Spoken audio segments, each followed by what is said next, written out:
What a pretty picture. Hey! Hey, I was. Oh my God! I'm so excited. Me too. You look gorgeous. Thank you. I just went in the kitchen to get a glass some water. I said to my husband, I Uh got my huh. face on with my shorts. I had to put a little face on today. I put my sound healer shirt on. Oh, nice. I love it. Thank you. I was just telling my husband, I said, because when I clicked on, I saw 9:15 Madrid, and I said, oh, I forgot she's in Madrid. And I just happened to be listening to Boyka today. I had my, Oh, you did? I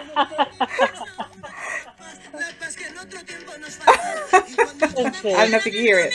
I can hear it. Yeah. Oh, so I have my bowl set up behind me just in case. I didn't know if Oh, you. sweet. That's wonderful. Actually, I'm excited about that possibility. I was looking at your picture just before you popped on, Uh and huh. I was like, "Oh my God, what a beautiful picture!" Thank you. You're welcome. You're Thank you're you. in you're in San Diego. San Diego. Mm-hmm. Okay. Actually, it's Madrid time. But I'm actually in Nirja, which is wait, okay, which way is Madrid? It's north of us. Yeah, so I'm south of Madrid. I have to Oh, okay. I have to picture the country Yeah. in order to figure out where I am. Where you are? Yeah, I still don't have it straight after 3 years. Um, Oh, wow. yeah, so we're the southern part of Spain. Mm-hmm. We're technically we're closer to Africa than we are to Europe. Oh, you chose. Yes, I know. It's probably Oh, the I see. connection. Okay. Yeah, yeah. It's probably The connection, yeah. Because it we're might go in and out. international. We're really far. Yes, we are. That It's is so awesome. My husband and I were thinking of going to Madrid last year, right before COVID. really it's a nice Yeah. city. You have to get here at some point. Um, Madrid being the capital, there's lots to see. We've only been once. Hmm. And that was not last year, of course not, because COVID. Yeah. I think it was the year before we went for a long weekend. Uh-huh. Um, it is there is a lot to see. It's a very pretty city. Actually, the country itself is interesting. There are lots of places to Hmm. see, Yeah. and it's actually fairly diverse. Where we live, Yeah. Okay. yeah, which is why we're moving. I love your earrings. Oh my Thank goodness. you, The Morocco. hand of Fatima. See, exactly, exactly. Yes. Just for you. Um,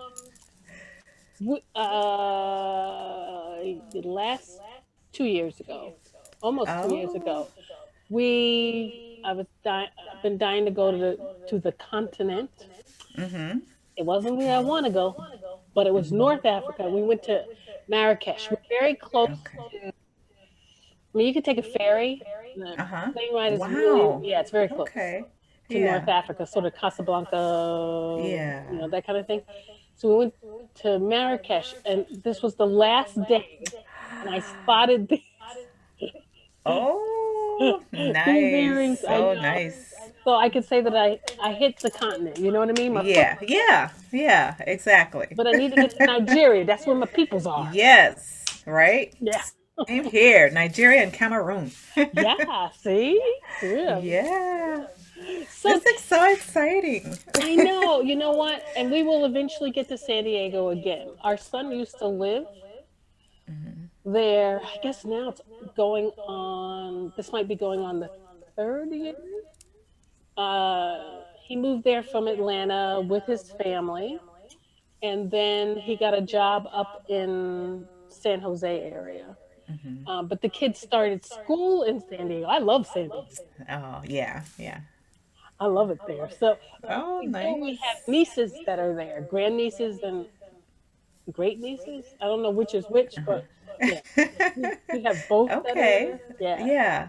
So we will eventually get there. I'm determined that we will meet face to face.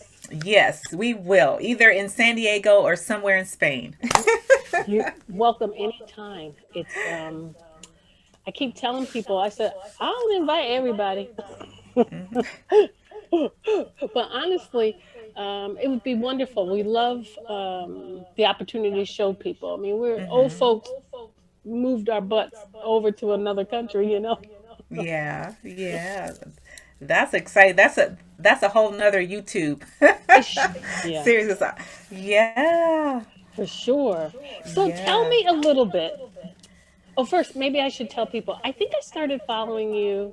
I'm trying to think how long ago it's been. Well, I know this.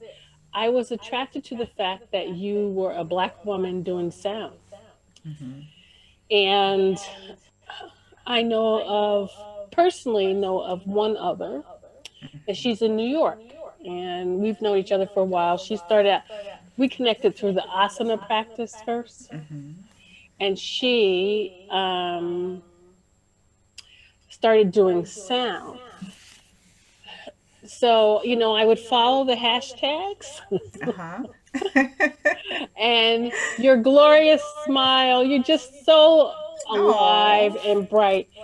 And that's why I started following you, but I can't figure out how long it's been. Hmm. But definitely attracted to that. So I want people to know we do exist in the sound world. Yes, yeah. Yes, absolutely. So, how long have you been doing this? So, oh wow. So a little bit about my journey, and I think found you or started following you because you're a black yogi. And that's how I actually came to Instagram. I followed a lady that I was following on Facebook over to Instagram, and then I just started following the hashtags, and I found this wonderful community of other black yogis. But my journey with sound started about 3 years ago when I went through yoga teacher training, and I was exposed to them during one of our classes. And it was just like I heard this sound, and my whole spirit just stood up. Wow. What is that? I gotta have that. Yeah. And I gotta share that with other people. So that's really how it started.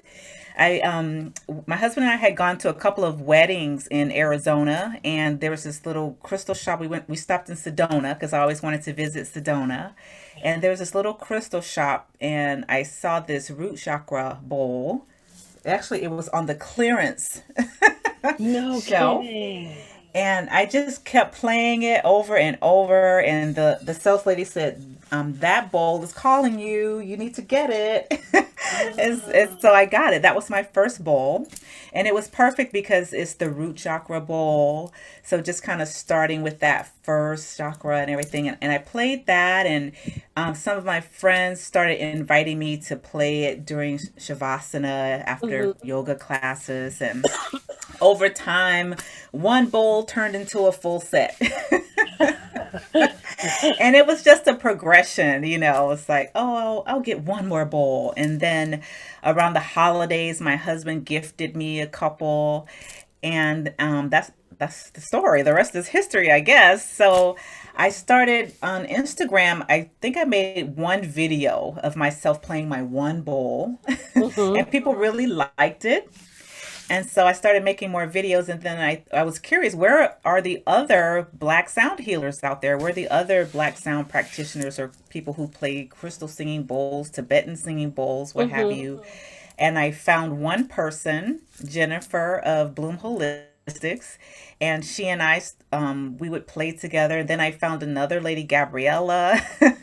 So we would do Zooms and we would play together. Nice. Yeah, and then COVID hit, and so I said, we should do this live on Instagram.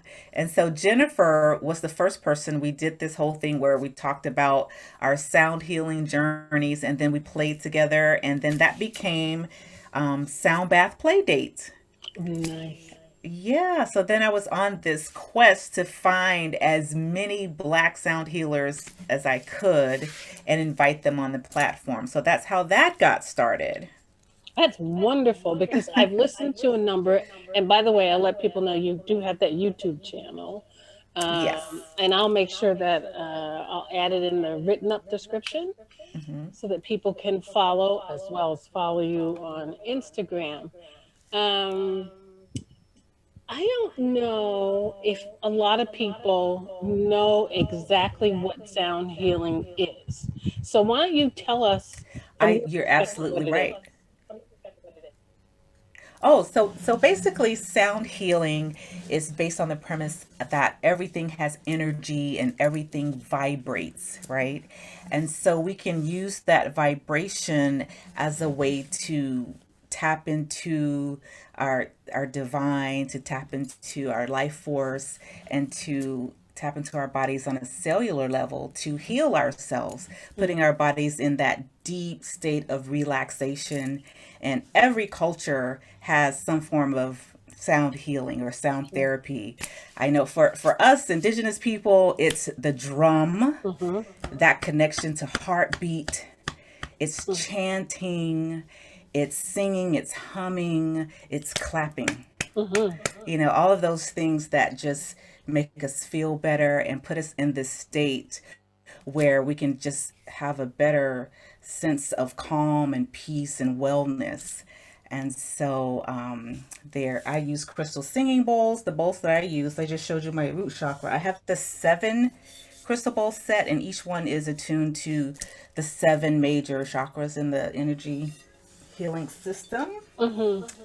I use a rain stick. I use an ocean drum. I'm learning some of my indigenous instruments. I have a Native American flute here. I'm learning. Oh, cool. I use shakers of all kinds, and I do a guided meditation. So basically, people are either lying down or sitting comfortably, eyes closed, and you can do a guided meditation, some breathing exercises, just to relax the body and to prepare the body to receive the sound. People experience all kinds of things. I hear people tell me that they're transported back to childhood. When I play my Mm. chimes, people will say they're transported back to their childhood. It's something, a little girl called them, I'm going to grab one so you can hear it. Okay. Yeah, yeah, A yeah. little girl who's about 7, she called it a fairy chime. Oh, how cute. So when I play that, so one lady said she was transported back to her childhood. When I play the ocean drum, I had a lady tell me she had a vision of herself as a little girl at the beach with her family, and their dad would do this crazy thing where he would throw the kids into the water. The rain stick, I've heard people say they felt that they were outside just letting the rain come on them, or they were in a rainforest. So it's really interesting. I Yeah, loved getting the very. feedback of what people tell me. Yeah. So, yeah. And I think maybe there's this connection that people are also not aware of. Um, that really is yoga because it's meditation, which is a level Yes. of yoga. Yes.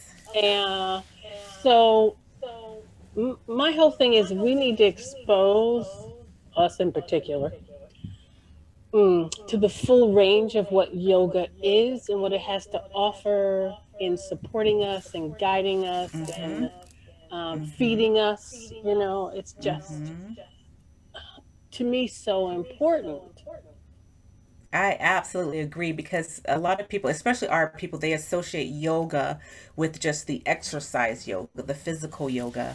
Yeah. And so just being able to expose people to the meditation, the nada yoga, which is sound, Hmm. yoga nidra, which is sleep and Sleep. rest. Yes, yes. There's so many. So that's what I love about sound healing is a combination of those 3 forms as well. But I also like to incorporate some stretching sometimes when I do the 1 hour yoga, 1 hour sound sessions Hmm.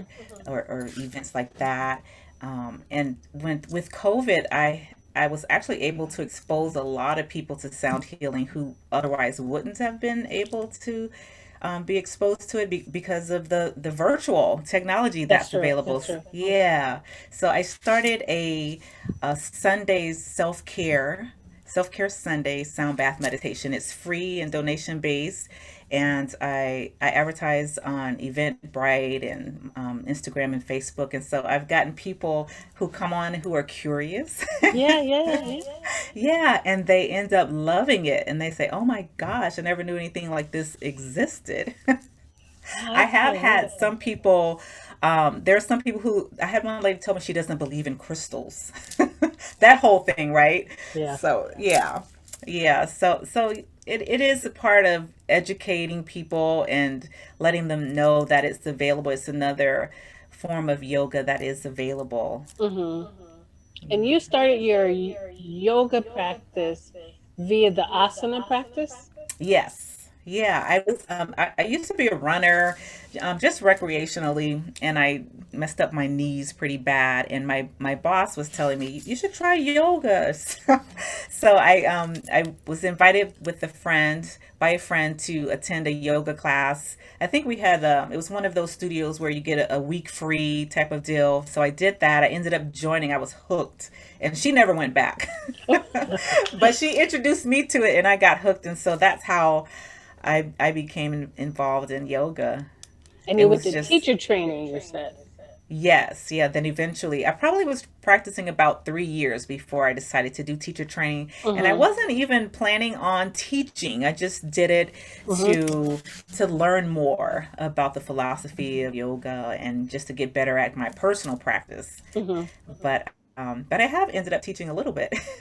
See, that's really good. I'm always interested in how people fall into, get introduced to Yeah. yoga, and how I think over time our exposure, we become more exposed to the full range of what it has Yes. Yeah. to offer.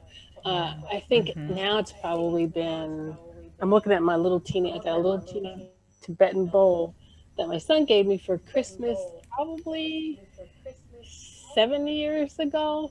I love that little teeny thing. I keep going, I keep going, oh, I want the big ones. I want some crystal. Yeah. I look at them and then I That's how go, it starts. yeah. And then I got a tongue drum. Hmm. I Uh, have one of those. I love that. Yeah. because years ago See? I said I was gonna join a drumming circle. I've always wanted to, Hmm. but Hmm. I never was able to do it. So I have this little teeny, and they're teeny, uh, little collection going here. So I love it. over time, I just see myself with my my stuff all over, you know. Hmm. Yeah. Um,